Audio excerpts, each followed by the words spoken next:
Hello and welcome back to Seconds Out. My name is Eamon Khan and I'm here with the one and only Shabaz Masoud, the WBA Intercontinental Super Bantamweight Champion. Shabaz Masoud, I should say. Shabaz, pleasure to It speak sounds to nice. you again. Say again? It sounds nice. Finally, a title around my waist. Yeah, very much so. And you did, it was an impressive performance winning that title. We'll get to that in a second. Just how are you doing first? Good, thank you. Had a bit, had a week off at home. Just spent time with the family, and I was just straight back in the gym, just taking over again, and hopefully just getting ready for a big year now. Yeah, looking forward to a big year for yourself. Again, we'll get into that in a second, but just reflecting on last year, it billed as a 50-50, the fight between yourself and Jack, two undefeated Yeah, fighters, but you really took control in that fight. You had the clean work and clean output in that fight. How do you reflect on that performance, which was your breakout performance to date? yeah. Jack's a very good fighter. He does. He's a very versatile fighter as well. Boxes both ways, and he's had a lot of success in his boxing career as an amateur and as a professional. But I just knew I just needed the opportunity to showcase myself, and a lot of people got to see what I'm about, and I still had years to go through, and I feel like the better my opponent is, the more I'm gonna give. Do you feel you put out your best performance so far? And is there, do you feel more, Mm. like you said there, more gears to go through, some more to come Yeah, from you as well? a lot more.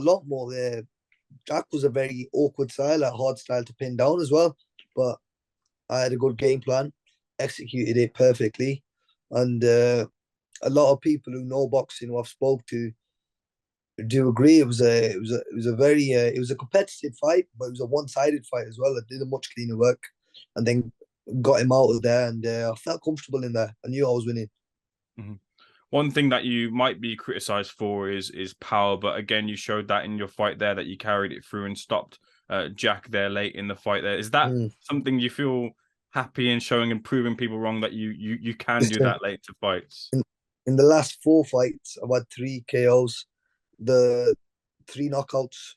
The last one, not the last one. The only fight I didn't get a stoppage. If you watch the fight back, in the fifth round, his dad runs up and he's about to throw the towel, but he luckily grabbed me. But if I was a little bit more smarter in that fight, I would have got him out as well. But it's one of them. Knockouts will come, but I'm not really bothered. I go in and follow a plan, and if the KO comes, it comes. But listen, when you get hit, you know about it. When you say go into fights and you follow a plan, like how strict is the plan that your team has set out for you, Lee Wiley, Ben Davison, and the rest of the team? How strict is that plan? Well, going into any fight, we'll have a game plan. However, the good thing with myself is I'm a very versatile fighter. I box on the front foot, back foot, orthodox, southpaw. Like this fight, I was a southpaw full fight. Hmm. That's my weaker foot. I'm an actual orthodox, but a lot of people don't understand that. But I'm a I can do everything and anything in there. You know what I mean? I could beat fight in the pocket, box on the back foot, and if we have to switch up through the fight because of the opponent, we'll switch it up. But thank God, whatever we've drilled and gone through for fights, it normally is the outcome. You mentioned there about your strength as well. There, I've seen you doing like a lot of S&C work on Instagram. Yeah, You put that out there. Is that power that you've got or the strength that you've got product of that work that you've been putting in behind the hundred scenes as percent, well?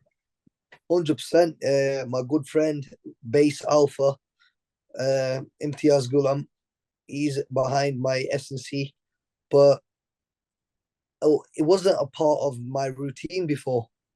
But the last 2 years or so, I've been hitting S&C hard, and proofs in the pudding. You know what I mean? Like every fight, I'm hurting them or getting them out. So we'll just keep on it, and big knockouts will be coming soon. You mentioned in your last fight, I believe it was with yeah, IFL or it might have been with BBTV, but you mentioned that your hand and Jack's got a really tough head. You might have had a niggle with your hand Yeah. there. Any problems at all coming out of that fight? It was just swollen. My southpaw, my backhand, my left hand was kept landing it quite flush. So I come out, my hand was a bit swollen. So I just give it a week off, and I was back in the gym, and brand new again. No, brand new, just ready, go again. No problems at all with the hand. But that jumps you in, that win jumps you up to number 4 in the rankings with the WBA, Yeah. which is very lofty rankings there. Where do you feel that puts you then in terms of the opposition that you'll be facing this year? I want good fighters. I want good fights. I'm number 4, but you got to understand, I'm only had 11 fights.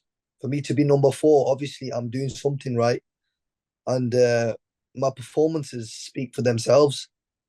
I'm a dedicated fighter. I live in the gym. You know that yourself. You always Yeah. said, you just said to me before off camera, you're always in the gym, but that's how I've always been. And the thing is, it's showing. It's showing in the rankings and in my actual fights, within my performances. Mm-hmm. But I reckon a few more fights within 2 years, I want to be world champion, and I'm in the right position right now to get there. That fight with Jack Bateson, not only was it for the WBA Intercontinental title, it was also a British title eliminator. Yeah, Liam Davis is someone that a lot of fighters have been talking about as fighting yourself too, but Liam Davis and yourself have a bit of history there. Could we yeah, potentially see you two in the ring this year? yeah. Possibly, if it's a good option, if it's there, and my team want to take the fight, I'm happy to take any fight. Never shied away from nobody. But obviously, you got to do what's right. I'll see what the team say. Money's got to be right, and just leave it to the team, man. I'm here doing my job. I'm always ready, so just leave it to the team.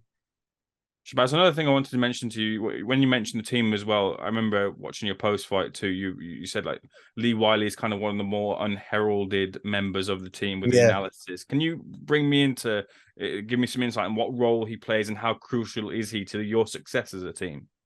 Oh, 100%. He's massive. Like, no one understands the amount of work he puts in. Like, he will go in the gym 7 a.m. after he'll go in the gym 7 a.m. all day, watch the lads, go through analysis footage, go through sparring, go through fight footage all day long. He'll get home 7 o'clock at night, eat dinner, and then guess what? He's straight back on the laptop working with us again. And I give a lot of credit to him and Ben, because it's non-stop with these guys. Like, even when we're at home relaxing, or we'll go downstairs and then we'll go through studying, or we'll watch a fight together and see what's good, what's right. And we genuinely study boxing. And I feel like that's been a lot of a big reason why I'm having so much success as well. Mhm. Shabazz, moving away from yourself a moment, but keeping within the team, Leigh Wood had his success as well, winning for many people fight of the year. What was an incredible fight against Michael Beautiful. Conlon. What a fight. What a Uh, fight. we got an incredible finish earlier in the fight himself after hitting the canvas very hard as well. Leigh potentially should be fighting Mauricio Lara, is the whispers. Your Yeah. thoughts on that fight there, Shabazz, if it does come across? Hopefully it comes across, and I personally think Leigh Wood will knock him out. I think he'll knock him out. I don't know when. Could leave it to the last round like he does, and or he can knock him out early. But Laura's very reckless. You can't be reckless with Leigh Wood. You have to be a calculated, smart fighter. And I don't think Laura's got that in him. I feel like he'll jump in and he'll get caught. But who knows, man? They're both big punches. But he's one of my best pals, Leigh Wood, man. I'd love to see him chin him in the first. Shabazz, when you look at Leigh in the gym, can you tell me what he does so well when you see him on a daily basis? We get to see him on the screen, we get to see the end product, but what does he do so well in the ring in the time that you get to see him? To be honest with you, the biggest thing is, and this is one trait that I've always I look up to him for. It's living the life.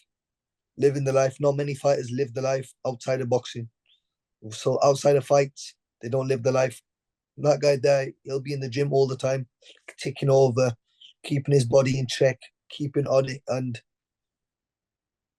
proofs in the pudding. When he won his world title, he had 5 weeks notice against Kanzu, Yeah. and guess what? He went in there and knocked him out. because he was training, he was on it, and he's a very dedicated fighter, and I do look up to him for that as well.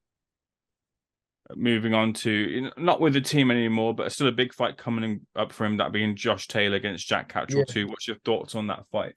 It's a very good fight. Both lads, amazing fighters. But I don't know, man. Whoever's going to get the game plan right on the night as well, it's a big thing. I know the first fight, there was a lot of controversy, but it's one of them. It's a good fight, guys. Very good fight. Moving on to a couple of other members of the gym as well. You've had a couple of additions as well. Mark Dickinson joining and some others as well too. How have they bedded into the team? Yeah, the boys have they fitted in really well. They're working hard, and they're all developing as fighters. But the good thing is, there's a lot of good fighters around. So in our own stable, so we push each other on. Shabaz, bringing it back to yourself, I remember a while back, whilst you were with Frank Warren, there's a lot of talk, respect between you both, yourself and Dennis McCann, but also that competitiveness between you two as well. Do you feel like you two might eventually end up in the ring against each other? Who knows? If obviously he's got to keep winning, I'm gonna keep winning. So as long as you keep winning, who knows, down the road it may be there. But you got to see, man. There's a super bantamweight division itself is a very good division, potentially one of the best in Britain. Some of the names on there you'll see just in the top 10, you think, wow. But I'm on my journey, they're on theirs. If our paths meet, they meet. Speaking of your journey, I'll leave the final word with you, Shabaz. Where can fans expect to see you back in the ring, and how many times this year do you feel? I want to be active as possible. That's a big thing for me, activity, especially because before I had a 16-month layoff because of boxing, politics, and stuff. So I want to be active as possible, and I want to be stepping up each time. And roughly, should see me back in the ring late February, early March.